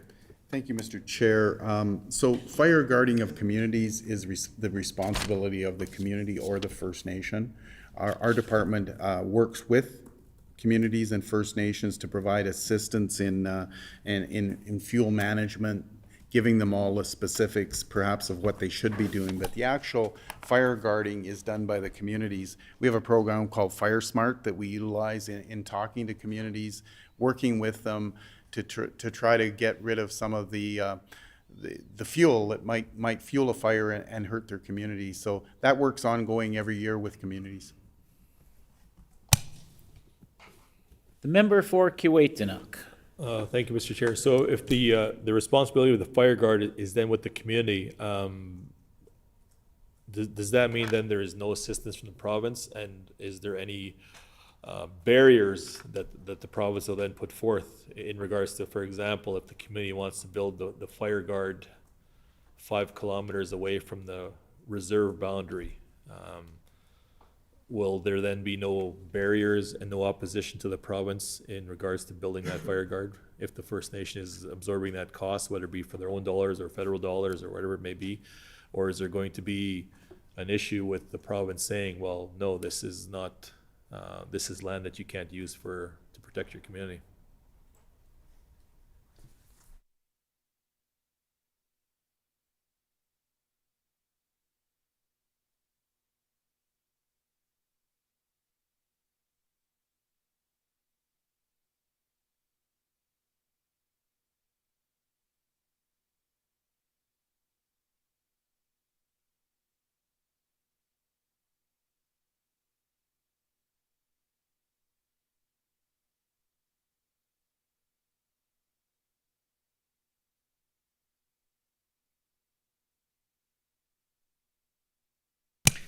The Honorable Minister. Thank you, Mr. Chair. I certainly get where you're coming from with your question there. I haven't heard of any instances where that's arisen. We haven't been quizzed on any instances like that. It's maybe more of a Crown Lands question. You know, quite honestly, I think a request like that would be considered based on the merits of it with a particular community. So, I mean, it's certainly, it makes sense to me that the fire guard might not be right on the edge of the community, it might be further out. So, I think that that's certainly something we can endeavor to look into. And do you have any instances of situations where that might have developed? Oh, sorry. Mr. Chair, does the member have any instances where that may have arisen?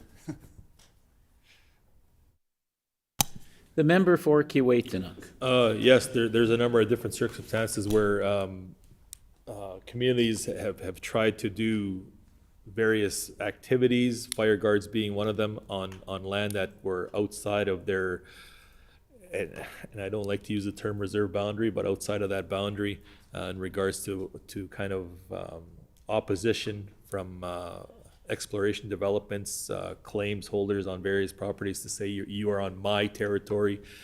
So I'm just wondering if, for the safety of the communities, would the minister entertain then kind of mediating any kind of those discussions that may occur?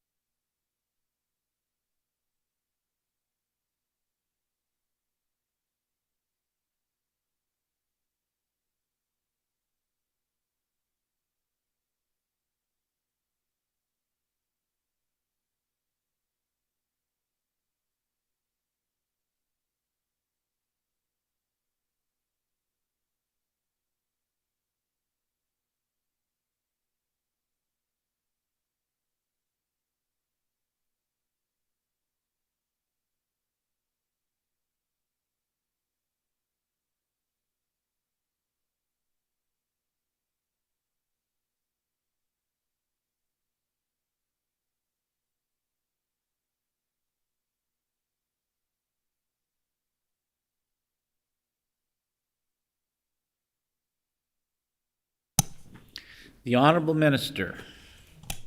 Yes, I think you have a commitment from this department that we'll work with the First Nations and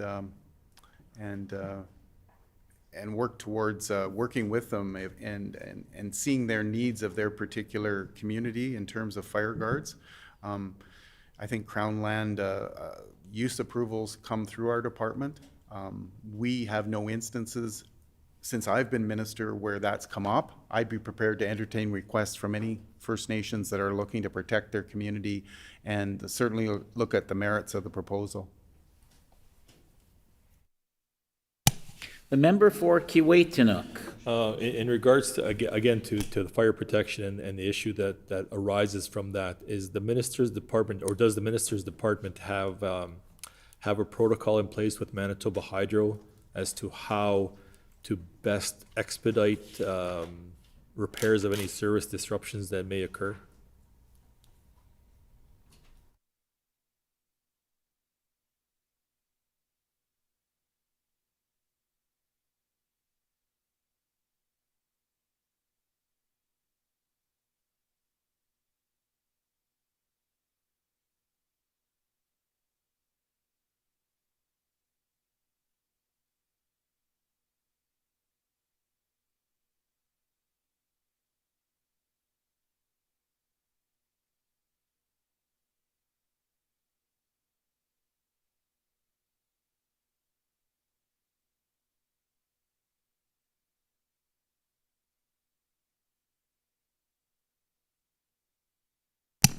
The Honorable Minister. Yes, well, our first concern is restoring hydro to the community once it's safe to do so.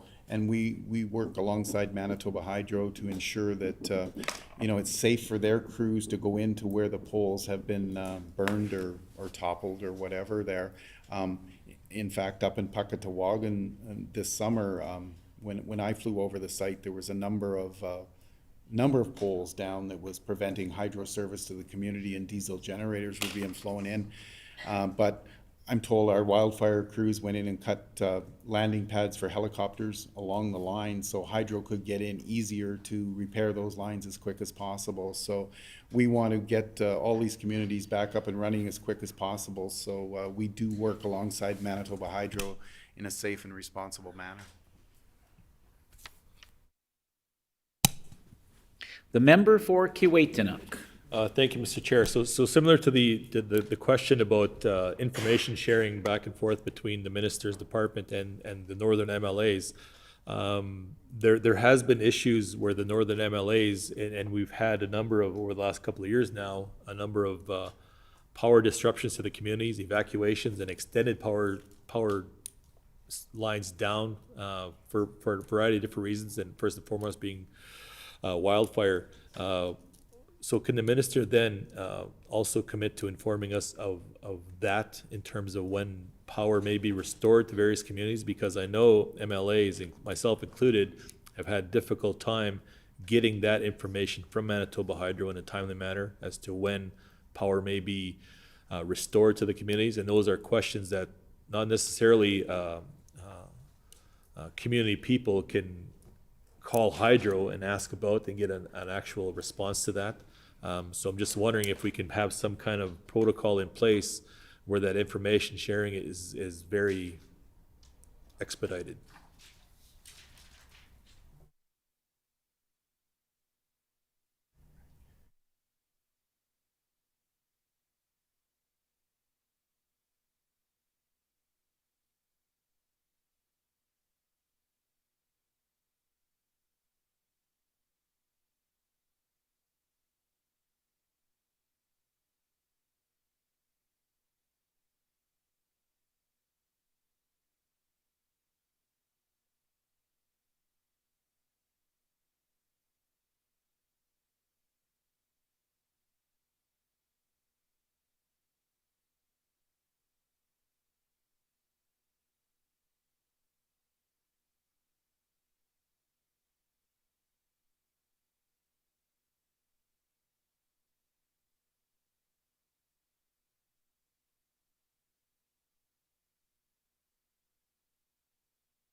The Honorable Minister. Well, thank you, Mr. Chair. So when a fire's underway, we're responsible for suppression of the fire.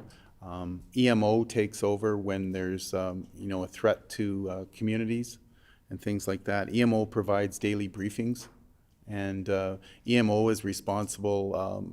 They're the overarching body that we work with, that Hydro works with, that MTI works with. All the required agencies of government is coordinated by EMO. So they would have briefings daily on this, and they would brief community leaders, brief the media and things. So I would suggest that, if you want to get copies of these briefings, you should likely liaise with EMO moving forward.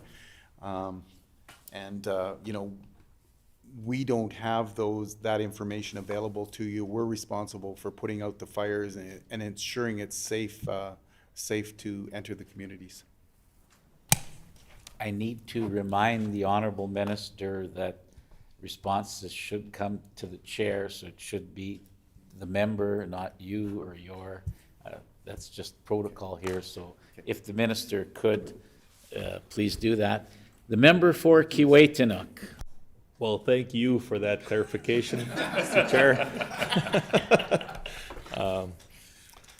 And I guess the the confusion is because when an event happens, there is a lot of confusion, and there is a lot of who do we contact? And I think what we're looking for is perhaps for, like you had mentioned, being a newly developed department, is perhaps your department take a lead in being able to help navigate some of that, and perhaps establish a protocol for communication for fire disruptions, for hydro disruptions, and in some cases, and I mean, albeit it encompasses a number of different departments, as you mentioned with the MO, MIT, a number of different departments, because there may be a fact where there is not an imminent actual fire danger to a community, but perhaps the hydro line is down, perhaps the only access road to the community is then, closed down for a number of different reasons, fire being one in this case.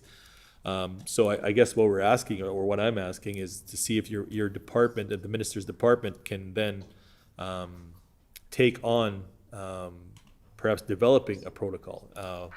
As you mentioned, or as the minister had mentioned, that a new department, natural resources and northern development, and this is a developing issues in the north. So we're looking to see maybe that's something that perhaps the minister is willing to undertake, to actually develop a protocol where there isn't, wherever you may call, I'll direct you to Hydro, I'll direct you to MIT, I'll direct you to EMO, because there is a lot of confusion, and I'm sure the minister's department and conservation as well, over these past couple of years, have received calls, perhaps calls that have come in the middle of the night. And I remember just this past season having those communications with the leadership in Bloodvein, when communication just stopped because there was now no Wi-Fi access, there was now no power in the community, and nobody knew what was going on.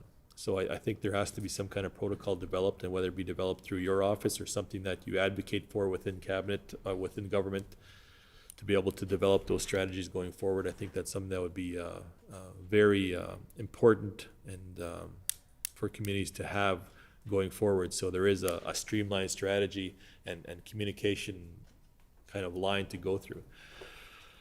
So I'm hoping the minister can undertake that at some point in time, to be able to help not really negotiate, but see if that strategy can be in place so there is no miscommunication going forward in emergency situations.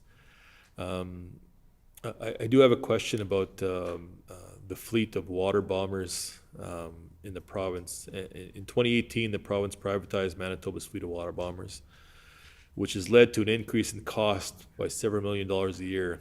In 2017, 2018, the water bomber service cost $14.6 million. But the 10-year contract reached with Babcock Canada increased the cost to around $18.6 million a year. Can the minister confirm whether $18.6 million a year is still accurate?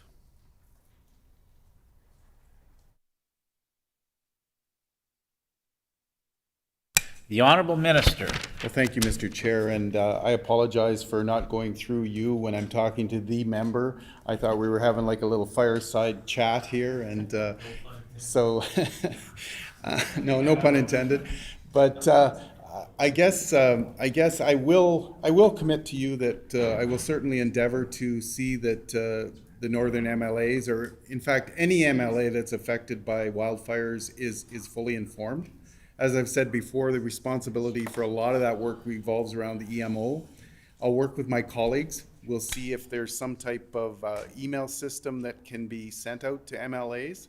I know what it's like to be a rural MLA and hearing stuff secondhand. It's not good. You should be the source of information for your constituents. So yes, I will commit to you today that I'll try to get something in place for next year, so that the member can be fully aware of any situations that might develop in his or her constituencies moving forward. And you're right away here. Just hang on. Okay.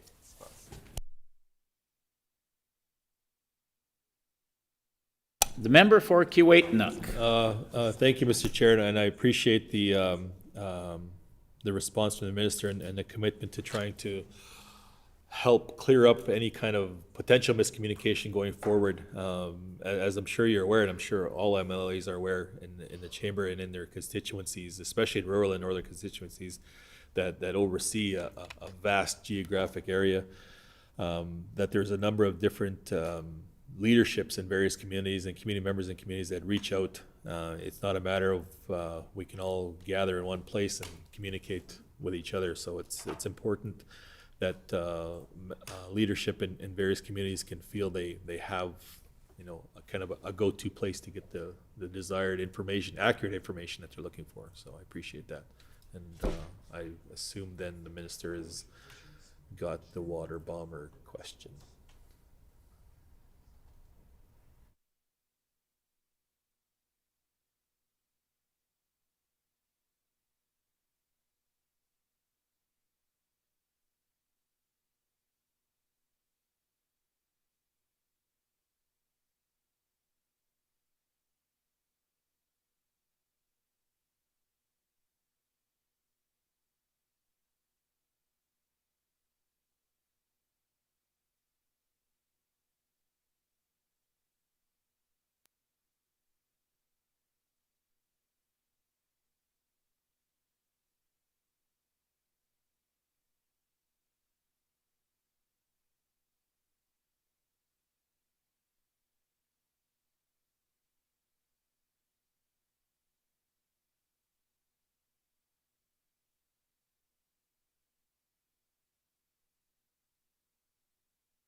The Honorable Minister.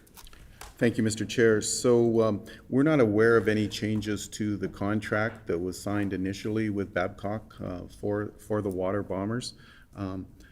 Our role as Natural Resources is to pay the contract for the aircraft and utilize them for fire suppression. Also, I think you'll see in the estimates there that we spent $2 million upgrading those planes with better avionics and things like that. So that's our role. We provided $2 million in capital, but for any questions on the contract with those airplanes, you would need to speak to the Minister of Finance in estimates or the Minister of LCPGS when he comes up for estimates. The member for Kiiwetinoong. So the minister has just mentioned then that his department is responsible for actually paying the contract. So I'm just wondering then, what is the value of that contract per year?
The Honorable Minister,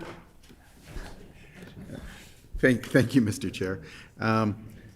So the member is no doubt aware that the Manitoba government still owns these airplanes.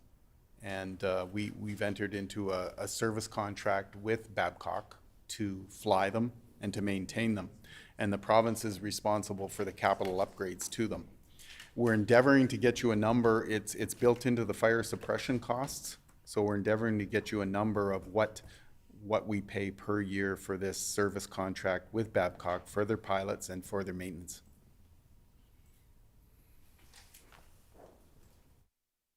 the member for Kiiwetinoong. So further to that number then, and I appreciate the minister endeavoring to track down the actual accurate figures as to what the contract would be. So if the minister can, during that time, then endeavor to give us the value of the contract when it was signed and what the value of the contract is today.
The Honorable Minister.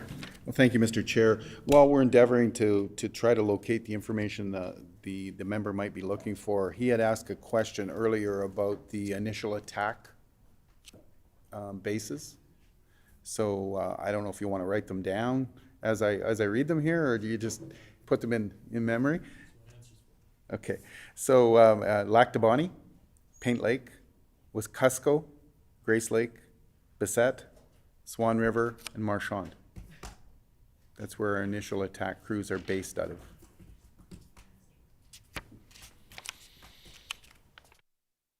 The member for Kiiwetinoong. Well, I guess the question was how many crews at each base?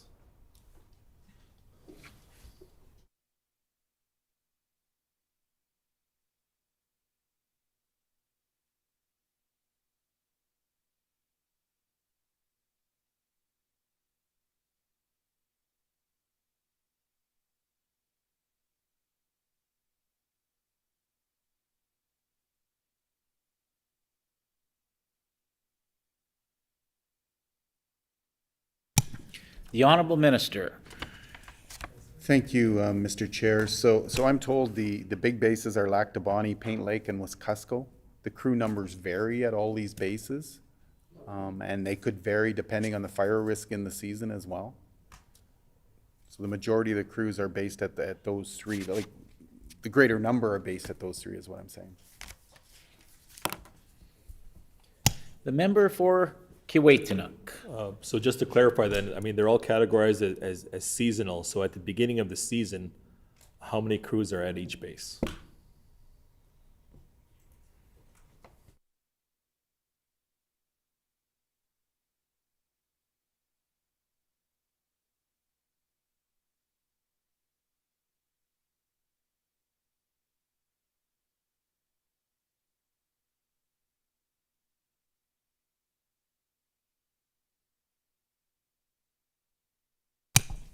The Honorable Minister. Thank you, Mr. Chair. So it's certainly weather dependent. So in the spring, you would evaluate the weather. It could be raining down south, there'd be less in Bissett, and there'd be more moved up north. So it's very weather dependent, and again, they're moved around during the season. There'd be no point in leaving a large number of crews in one place if it's rained there for a week. I think you'll agree with me on that. So I guess it's evaluated every year, and it's at the start of the season, and it's evaluated as the season progresses based on weather. The member for Kiiwetinook. Thank you, Mr. Chair, and we seem to be kind of dancing around the answer a little bit. Like obviously, if somebody is primarily based out of Pine Falls, Lac du Bonnet, Bissett, I mean, that is where they start their year. I mean, throughout the year, things change and they move around. I guess the question is, what's the allocation for each base at the beginning of the year? You know, is Lac du Bonnet 4 crews? Is Lac du Bonnet 3 crews? No crews or all the crews? So the question is, where do they start off with? And throughout the year, obviously, things change, people move around if possible, but all of them know where their kind of home base is. And the question is, how many crews are at each base? And if the minister can undertake to provide that list, doesn't have to give the number right now, but if he can undertake to provide us with that list at the beginning of the year, how many crews are at each base to start? Okay, well, The Honorable Minister. thank you, Mr. Chair. Yes, I'll certainly endeavor to get that for you, but you have to keep in mind that could change next year. They could start at different places, you know, based on the weather conditions through the winter, but there should be no reason why we can't tell you where the crews were based earlier this year when the fire season started. So yes, I'll endeavor to get that for you for tomorrow. The member for Kiiwetinook. So while we're there, and I appreciate the minister's response and endeavoring to get that information. So while we're also still waiting on the contract numbers and values of the water bomber, further to that question a little bit, if the minister can provide us with the number of water bombers in the fleet and the age of the planes.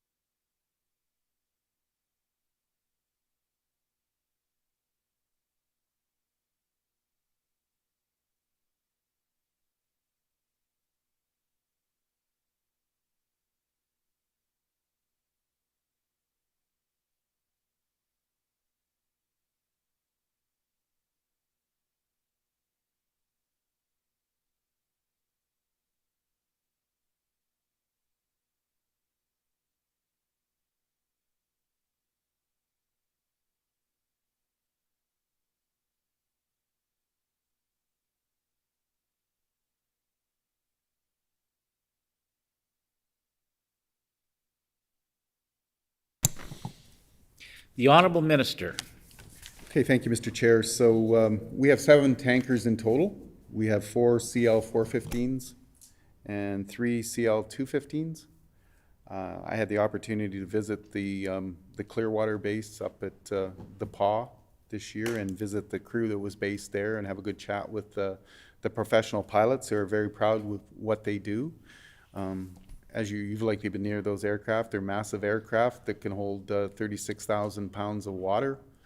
Scoop that up in under a minute. Very capable aircraft. I also had the opportunity to go down to Gimli and visit the fire base there and see the tankers that they had on standby there as well.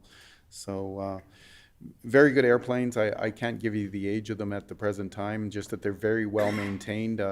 As you're likely aware, the age of the aircraft really doesn't matter as long as they're well maintained. I think that you'd be surprised at the amount of private aircraft out there that are 30, 40, 50 years old, and you wouldn't really know it. It's all about the maintenance on them, and I think that's part of the reason, you know, we certainly are contracting with Babcock.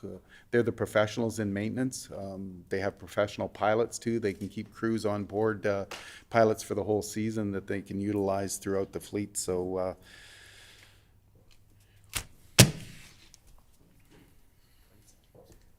The member for Kiiwetinook. Thank you, Mr. Chair, and I appreciate the water bombers. In fact, being an EFF in my younger days, being hit by a water bomber, so that's not the best experience ever. And again, if we can still categorize the age of the fleet, if that's possible, Mr. Chair. The hour being 5 p.m., committee rise.